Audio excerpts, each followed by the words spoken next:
जो मैंने प्रश्न करुँच कि भाई आम कौ क्लास बही पढ़ा स्टार्ट करूँ आमर पाठपढ़ा टी वीक अच्छी मतलब 30-40 मार्क रोचे ताठू आम अधिका जमा भी जापरूँ तो स्कूल कौ क्लास जब पाठपढ़ा आम स्टार्ट करूँ वैकेंसी आसवा पूर्वर ताहले आम मार्क टी इम्प्रूव हो पारे।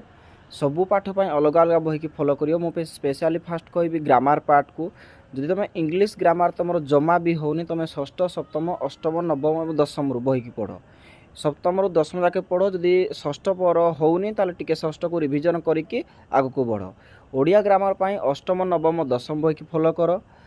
साइंस पाई केवल नवम और दशम बही की फॉलो कर कौन पाना एग्जाम रे ताठू इजी क्वेश्चन दौनी जहाँ भी पढ़ुची से नवम और दशम लेवल साइंस फिजिकल साइंस हो बा लाइफ साइंस हो ताकू फॉलो कर। एवं मैथ पाई मु कहि स्पेशली अष्टम नवम दशम ता सहित सप्तम को भी ऐड करिवो। सप्तम रु दशम जाके मैथ को पढ़िबो ज्योमेट्री पार्ट एवं ता सहित आलजेब्रा पार्ट दुईटी जाक पार्ट को पूरा ब्रीफली पढ़िबो नोट तैयारी करिवो जोटा बुझी पारिबोने ताको आउ थरे पढ़िबो। आज स्किप करदेव नेक्स्ट टाइम सेटा ही एग्जाम पकेबो।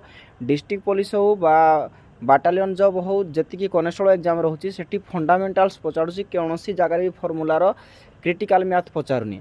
आउ जो मानकर पंचम तृतीय चतुर्थकर भग्नांश है परिमेय संख्या है जुग्म अजुग्म मौलिक संख्या यौगिक संख्या यही लेवल भी मैथ होने ताहले भाई जदि ओपनली मु कहि खराब माने सत कहि ताहले शायद तुम जॉबटा टिके डिफिकल्ट हो किंतु इम्पॉसिबल नुहे कष्ट हम चाहिए तुम कर जो अलग पिलाटे 3 दिन जी पाठ पढ़ी तुमको से गोटे दिन कभर करा पड़ो कौन ना तुम पंचम चतुर्थ जब पाठ पढ़े 10 मार्क बहुत टाइम लगे तुम हाथ में वैकेंसी आसापी मात्र आ 3 ରୁ 4 मास टाइम अच्छी जदि आज डेट्रे मार्च है तो शायद से जुलाई अगस्त सुधा आसो भारी।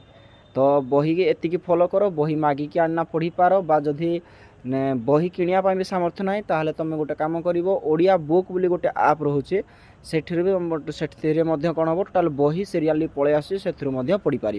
तो देखा नेक्स्ट वीडियो रे। जय हिंद।